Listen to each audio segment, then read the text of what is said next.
Et alors, mesdames, messieurs, pour parler davantage de ce sujet, nous avons le plaisir d'avoir avec nous en ligne Dr Ismail Hamid, historien et romancier. Alors, bonjour, docteur. Bonjour. Alors, docteur Hamid, bien sûr, on parle ce matin de Kalsoum. C'est vrai que 51 ans après sa mort, Kalsoum continue à influencer, en fait, et à avoir une grande influence, un grand impact sur le monde arabe tout entier. Alors, comment vous expliquez ce phénomène et cette influence qu'elle a pu garder 51 ans même après sa mort?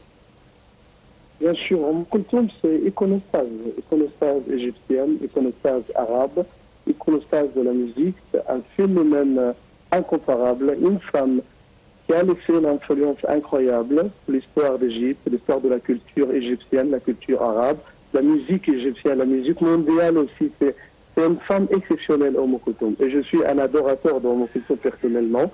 Je l'adore, bien sûr. Je suis fier d'être égyptien et d'avoir une femme avec cette influence magnifique comme Kalsoum, et qui est morte alors il y a plus de 50 ans, et son influence magnifique, c'est encore existant, c'est toujours présente avec cette façon-là. Et je pense que quand ça se fait là, quand on dit c'est la dame, et quand je parle avec mes amis français là, alors, quand on dit chez nous là, la dame, c'est Kalsoum. C'est là la chanteuse égyptienne avec sa miracle, vraiment, sa voix, sa personnalité, son caractère, c'est incroyable, et aussi avec cette duration, cette existence avec la durée de Kalsoum depuis son enfance, là, quand elle avait quelques années, au début du XXe siècle, et jusqu'à sa mort en 1975, c'est incroyable pour tout ce qu'elle a laissé Kalsoum pour nous, et aussi son héritage de la musique, avec cette variété exceptionnelle qu'elle a laissée par rapport à la musique, les chansons romantiques, les chansons de patriotiques, et des chansons religieuses, avec cette beauté exceptionnelle, c'est incroyable. Oui. Alors en fait, docteur Hamid, quand on parle Kalsoum, il faut dire aussi que son influence n'est pas liée à une seule époque. C'est-à-dire, il y a des générations qui sont nées après la mort même Kalsoum, qui sont toujours influencées par sa voix, qui sont toujours et qui admirent toujours la dame ou il sait comme vous venez de dire. Oui, bien sûr, je suis un de cette génération-là. Alors, je suis là, quand Kalsoum est morte, j'avais 2 ans. Et alors, 2 ans là, je reste toujours un amateur de Kalsoum. J'aime toujours là de l'écouter à sa musique, de chez son son là.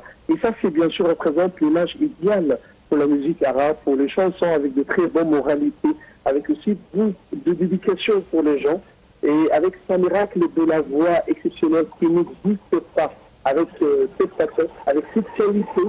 Et cette talentueuse de Kalsoum. Et je pense aussi qu'on connaît des enfants et des jeunes qui adorent Kalsoum, c'est exceptionnel. Parce qu'on reste des années après la jeunesse, là, après 20 ans, quand on commence là de considérer la valeur de Kalsoum. Quand on est jeune, oui, bien sûr, là, on aime beaucoup les petites chansons, les choses courtes là, comme les enfants maintenant. Mais quand petit à petit, quand on est agrandi là, on aime beaucoup Kalsoum là, on apprécie la valeur de Kalsoum, et l'influence, sa voix, et tout ce qu'il dit dans ses chansons. Parce qu'il dit beaucoup de choses vraiment, et son choix des chansons, de la musique, et aussi les personnages qu'elle traite avec depuis Ahmad Shawki comme un poète Rami, comme un poète aussi, Tounsi aussi, Baram et Tounsi, comme un poète, c'est des choses exceptionnelles.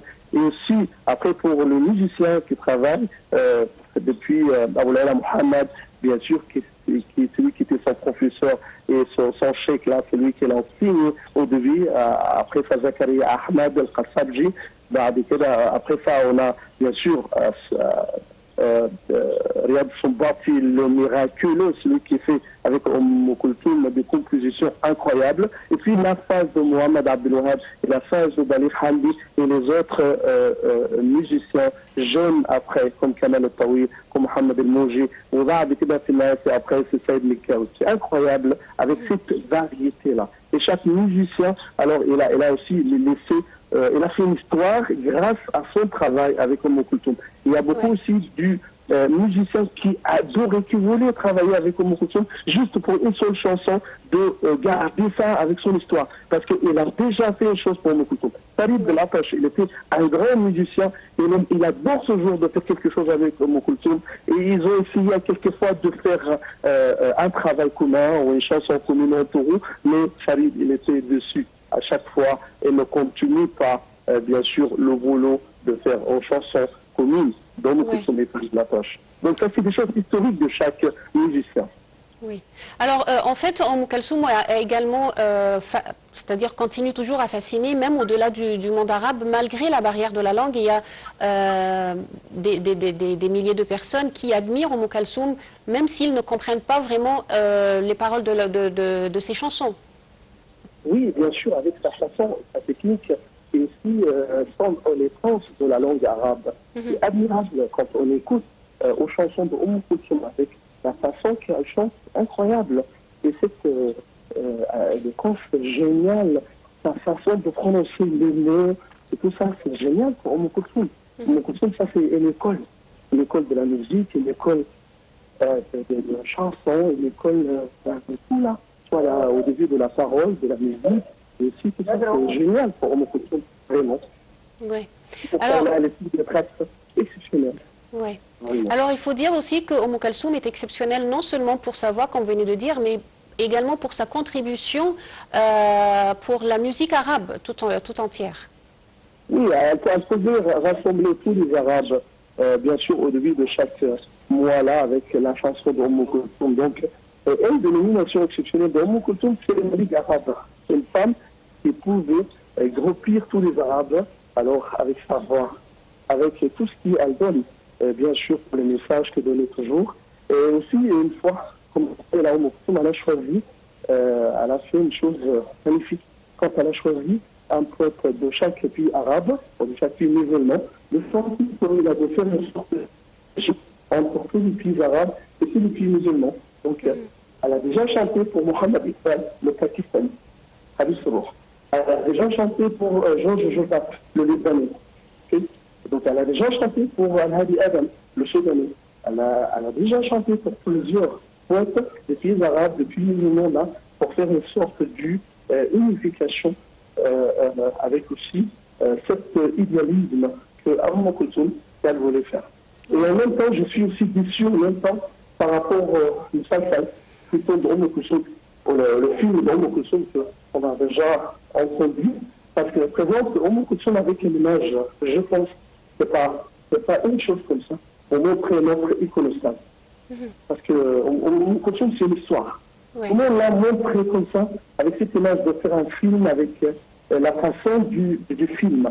Mais il ne faut pas déformer l'image de Oumou Kulthum de parler à cette façon, comme on a vu dans le film, ou le mauvais film de Oumou Kulthum. Oui.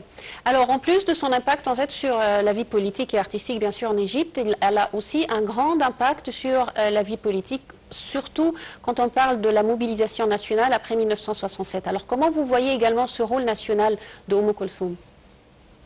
Oumou Kulthum, donc, comme déjà dit, représente chaque phase de sa période, et parce qu'elle était bien sûr pendant la période royale. Et pour ça, quand il y avait la révolution, et ils considéraient Oumou Kulthum, c'était la chanteuse privée du roi. Donc ils ont boycotté la Oumou Kulthum pour une période, mais elle était chanteuse, donc il ne faut pas, bien sûr, politique.